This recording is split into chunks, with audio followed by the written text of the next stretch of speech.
반갑습니다. 데이업의 시청자 여러분들, 그리고 많은 해성 DS 주주님들. 이 해성 DS가 주력으로 삼고 있는 리드 프레임 제품의 기술력, 국내 1위의 기술력이라고 하는데, 이 제품에 대해서 먼저 알려드릴 거고요. 24년에는 이 공장 생산 캐파를 늘린다고 하는데요. 지난 실적이 그러면 어떤지 한번 따져보고, 이 공장 증설로 인해서 앞으로는 그러면 어떻게 될지에 대해서 한번 말씀드려보겠습니다. 그러니까 딱 5분만 집중해서 따라와 주시길 바랍니다. 이 해성 DS는 이 구리를 드럼처럼 생긴 이런 동그란 거에 돌돌 말아서 릴-투-릴 방식으로 리드 프레임을 생산하는데요.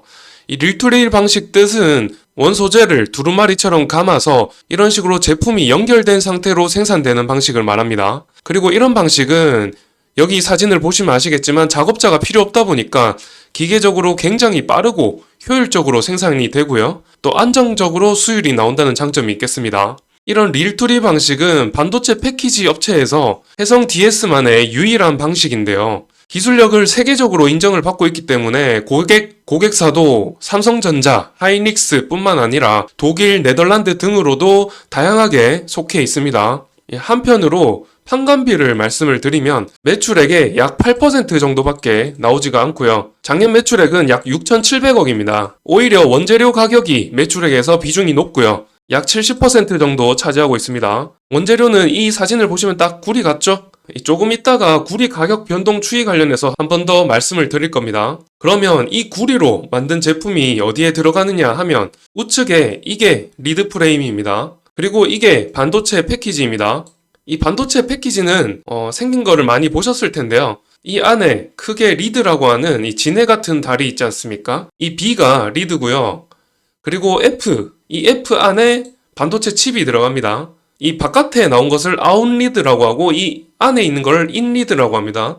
이 리드와 반도체 칩을 연결시켜주는 이 선이 있잖아요. 이게 I인데 이 I가 본딩 와이어라고 하는 겁니다. 그리고 이 리드 프레임은 이 PCB 기판이 밑에 깔리잖아요. 이 PCB 기판과 이 반도체 패키지 사이에서 리드를 고정하고 전기적 신호를 연결시켜주는 핵심적인 부품입니다. 그러면은 이렇게 생산된 PCB와 리드 프레임과 반도체 패키지를 모두 접합시킨 뒤에 어디에 사용을 할까요? 이 왼쪽은 비메모리 부분이고요. 이 우측은 메모리 부분입니다. QFP, QFN 등의 패키지 방식으로 전원, MCU 등 이 자동차 주요 장비들이죠. 이 장비들의 반도체 재료로 사용된다는 도표입니다. 그리고 우측은 이 메모리용으로 D램과 낸드 플래시 반도체용으로 쓰인다는 그림입니다. 이 패키징 방식에 따라서 정말 많은 영어가 쓰이는데요. 그래서 모두 다 설명을 드릴 수가 없고요. 이니셜에 이 Q, 네 방향으로 리드가 있다는 의미고요. 이 F는 플랫이라는 평평하다는 의미고요. SO는 이 스몰 아웃라인이라는 의미입니다. 이런 식으로 다양한 고객사의 요구사항에 맞춰서 패키징 방법을 설계하고 그에 따라서 이름을 붙이는 거기 때문에 정말 무수히 많은 방식이 존재하게 됩니다. 그래서 이 패키징 방식보다는 어디에 사용되는가 거기에 초점을 맞추셔서 아시면 되고요. 주로 자동차 반도체다, D램 낸드 플래시 메모리 반도체다 이런 식으로 아시면 되겠습니다. 즉 패키징 공정에서 중요한 리드 프레임 부분에서 국내 1위 기업인 이 해성 DS가 메모리, 비메모리 할 거 없이 이렇게 모두 사업을 영위하고 있거든요. 그러면 재무적으로 과거에 얼마나 벌었는지도 봐야겠죠? 이 재무제표를 한번 보면서 말씀을 드리겠습니다. 자, 이어서 매출 비중을 보시면은 이 리드 프레임이 60% 이상을 차지하고 있습니다. 이 하늘색이 패키지 부분인데요. 이 패키지 부분이 매년 증가하고 있거든요. 그래서 이 점점 반도체 산업 전반에서 이 수요가 늘어날 텐데 그에 따라서 이 패키지 비중도 늘어날 것으로 예측하고 있습니다. 수익성 부문에서는 이 매출액이 지난 21년 수준으로 이렇게 줄었죠. 매출 양은 늘었지만 이 매출 단가가 23년에 급격히 떨어졌잖아요. 23년에 D램이랑 낸드 플래시 가격이 최저점을 찍으면서 굉장히 떨어졌습니다. 그러면서 23년에 매출액이 21년과 비슷하게 6,700억을 달성을 했고요. 그런데 이 삼성과 하이닉스에서 중국에 소재 있는 공장의 생산량을 10%에서 20%포인트 정도 증가를 시켰거든요. 그러면서 이 생산량 자체가 늘어났기 때문에 거기에 대한 수요가 있을 것으로 보이고 그에 따라서 이 매출액도 24년에는 증가할 것으로 보입니다. 처음에 제가 말씀드린 거에서 이 실적 상승에 대한 기대를 말씀을 드렸는데 거기에 대한 뉴스 기사입니다. 이 해성 DS가 2027년 리드프레임 세계 1위를 목표로 하고 있다는 기사인데 23년 상반기에는 이 리드프레임 시장에서 전 세계 2위를 기록했고요. 1위인 이 일본의 미쓰이 하이텍과 비교해서 격차를 굉장히 줄였다는 말이고요. 신공장을 증설 중인데 이 투자 규모가 약 3,880억 원이라고 하고요.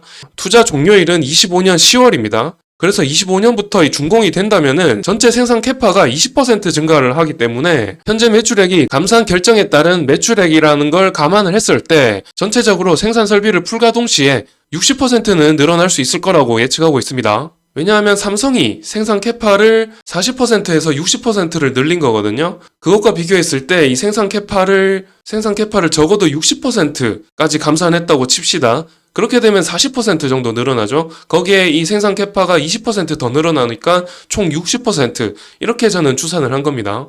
다음으로 이 해성 DS의 전력 반도체로의 사업 확장에 대한 기대감이 있다는 말씀을 드렸었는데 해성 DS가 앞선 기사에서는 창원 공장 신축으로 생산 캐파를 늘린다는 내용이었고요. 이 기사는 또 얼마 전의 기사인데요. 이 창원뿐만 아니라 필리핀 현지 법인 PSMP라고 하는 리드프레임 생산 기반을 갖춘 사업장을 인수하면서 캐파 증대와 더불어서 전력 반도체까지 포트폴리오를 확대할 거라는 내용의 기사입니다.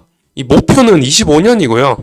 이렇게 되면 매출액 증대에 대한 기대감이 더욱 분명해지지 않습니까? 그러면 이 반도체 종류에 대한 간단한 또 설명을 드려야 될 것 같은데 이 메모리 반도체는 데이터를 저장하기 위해서 특화된 반도체라고 하시면 되고요.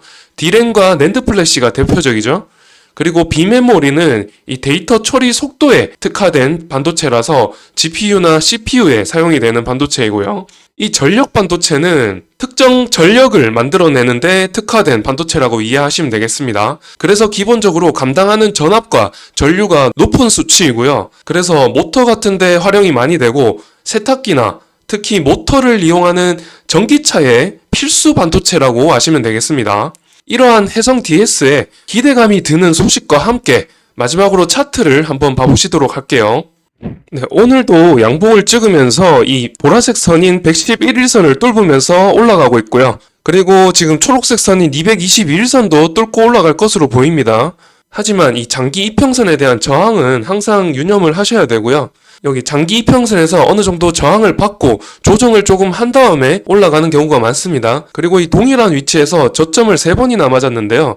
여기 이 가격대에서 터닝포인트를 3번이나 맞았기 때문에 이곳에서 저는 강한 지지선을 형성하고 있다고 이렇게 판단을 하고 있습니다. 그리고 앞서 말씀드린 것처럼 이 해성 DS에 대한 기대감이 아직 반영이 되지 않은 상태이기 때문에 굉장히 매력적인 가격이라고 생각을 하고 있고요. 그리고 반도체 사이클의 특성상 지금 여기가 6월이고요. 여기가 12월쯤이고 여기가 또 6월이거든요. 6개월을 사이클을 생각해 봤을 때 해성 DS는 반도체 사이클적으로도 충분히 상승할 동력이 있다고 생각을 합니다. 그러면 이번 영상은 여기서 마치도록 하고요. 다음 영상을 시청해 주시기 위해서 구독을 해주시면 또 편리하게 볼 수가 있습니다. 그러면 다음 영상에서 뵙도록 하고요. 좋아요 눌러주시고 댓글도 많이 남겨주시면 감사드리겠습니다.